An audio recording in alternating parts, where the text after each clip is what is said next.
అమ్మే కదా, చూస్తే ఏంటి ప్రాబ్లం? మొద్దు మొహమోడా, ఇప్పుడు అత్తయ్య చూసిందంటే ఇందులో రేపు సత్య ఫోటో కనిపిస్తే ఎవరో కావాలనే మార్చారు, నేను చూసినప్పుడు శ్రీకర్ ఫోటో ఉందని అంటుంది కదా. ఎస్, ఇది భయంకరమైన లాజిక్. కానీ ఇక్కడ ఇంకో పాయింట్ కూడా ఉంది. అమ్మ చూసేసరికి సత్య ఫోటో ఉంటే దీన్ని పట్టుకొని పెద్ద గొడవ చేసినది కదా. శ్రీకర్ మొదటిగా చూడ్డం మనకు కావాలి, అదే మనకి వర్కౌట్ అవుతుంది. అది నిజమే. అత్తకొచ్చే అనుమానం కంటే మొగుడికొచ్చే అనుమానం మనకి కలిసి వస్తుంది. తొందరగా పని ముగించుకొని వెళ్దాం.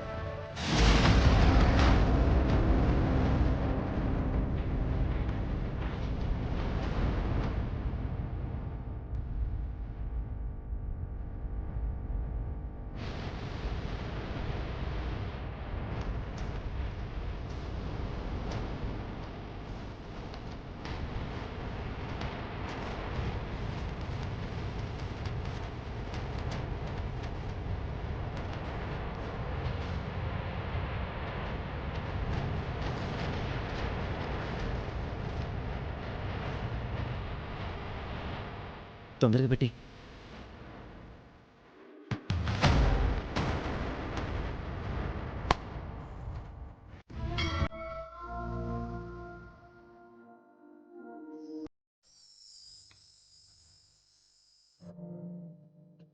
పూజారి గారు, చెప్పండమ్మా. ఈ మధ్యకాలంలో నేను, నా భర్త, నా కూతురు అనుకుని కష్టాలను చూడాల్సొచ్చింది. అలాగే నా భర్త ఓ పెద్ద ప్రమాదం నుంచి బయటపడ్డాడు. ఇంటి పరిస్థితులు ఏమాత్రం బాగలేవు. నాకు నా భర్తకి మధ్య ఎటువంటి దూరం రాకుండా మా పేరున అర్చన చేయండి. అమ్మా, గోత్రనామాలు చెప్పండి. పైడపాల గోత్రం, శ్రీకర్, అవని, అక్షయ. మాకంతా మంచి జరగాలని ఎన్నిసార్లు కోరుకుంటున్నా ఊహించని ఇబ్బందులు ఎదురవుతున్నాయి. అటువంటి కష్టాలను గట్టెక్కడానికి ఏదైనా పూజ ఉంటే సూచించండి, చేసుకుని వెళ్తాను. అర్చన అయిన తర్వాత అక్కడ ఉన్న అమ్మవారి ముందు 11 ప్రదక్షిణాలు చేయమ్మా. అంతా మంచే జరుగుతుంది. సరే పూజారి గారు. పైడిపాల గోత్రోద్భవస్య శ్రీకర్ నామదేశ్య అవనీ నామదేశ్య అక్షయ నామదేశ్య. నా భర్త మనసులో ఏదో అలజడున్నట్టు నాకు అనిపిస్తుంది. నాతో చెప్పుకోవడానికి ఇబ్బంది పడుతున్నట్టుగా కూడా నాకు అనిపిస్తుంది. నా భర్తకు ఎటువంటి సమస్యలున్నా అవి తొలగిపోవాలి. మా ఇద్దరి మధ్య ఎటువంటి దూరం రాకూడదు. నువ్వే కాపాడాలి. దేవుడికి ఏం మొక్కుకున్నాం? పాపం ఆయన్ని పొద్దు పొద్దున్నే అందరూ మొక్కి మొక్కి ఉక్కిరి బిక్కిరి చేసేస్తుంటారు. ఆయన్ని ఉక్కిరి బిక్కిరి చేసేంత గొంతెమ్మ కోరికలు నేనేం కోరన్లే. దేవుడే దిగొచ్చి ఏం వరం కావాలో కోరుకో అని అడిగినా నువ్వు ఆ వరాలను ఉపయోగించుకోవని నాకు తెలుసు. నా కుటుంబం బావుండాలి. అందులో నేను, నా భర్త, నా కూతురు ఉండాలి. అదే నా కోరిక. నిన్న ఫంక్షన్ అయిపోయిన తర్వాత నా బావ ఎందుకో ఎమోషనల్ అయ్యాడు. నేను అడిగితే పొంతనలేని సమాధానం చెప్పాడు. అందుకే నా బావ మనసులో ఎటువంటి అలజడున్నా బయటికి పోయేలా చూడు దేవుడా అని కోరుకున్నాను. All the best. మీరిద్దరూ ఎప్పుడూ ఆనందంగా ఉండాలి. మీ వలన కుటుంబం సంతోషంగా ఉండాలి. ఇంటికేనా? అవును. నేను అదే రూట్లో వెళ్తున్నాను. డ్రాప్ చేస్తాను రా. పర్లేదు, నేను వెళ్తానులే. ఎందుకు మొహమాటం? రా. నువ్వేదో పని మీద వెళ్తున్నావు కదా.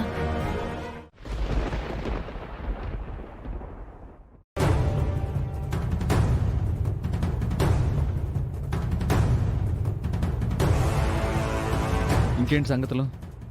అంతా నార్మల్. మీ ఇంట్లో నెగిటివ్ ఫోర్స్ చాలా ఉందవని. అవును, ఆ ఫోర్స్కి నాయకురాలు ఆ నిహారిక.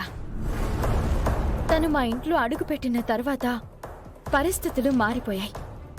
నమ్మకాలు తారుమారయ్యాయి.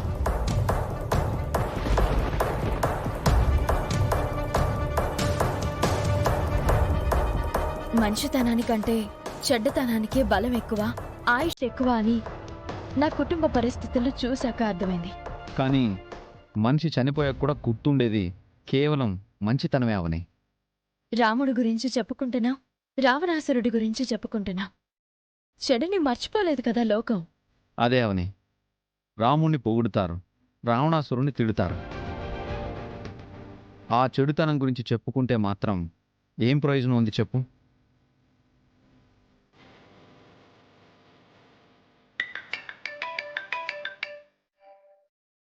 హలో,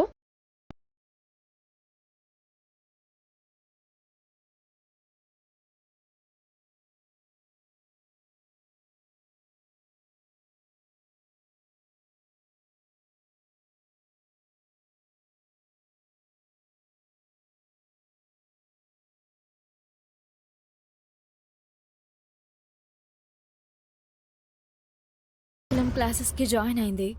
ఆ ఫీజు కట్టాలి, అందుకే స్కూల్ దగ్గరికి వెళ్ళాలి. ఇద్దరం వెళ్దాం.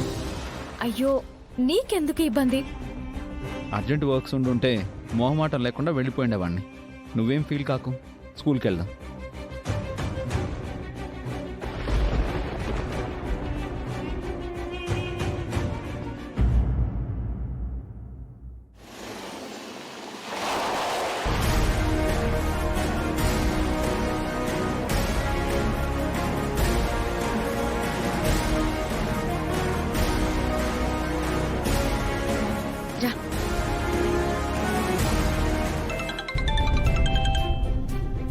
Hi sir. సార్, ఫైల్ తీసుకొని రిటర్న్ బయలుదేరాను.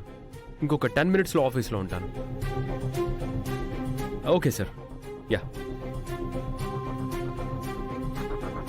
నా ఇంట్లో వాళ్ళు అవనిని ఎందుకు అంతలా అవమానించాలి?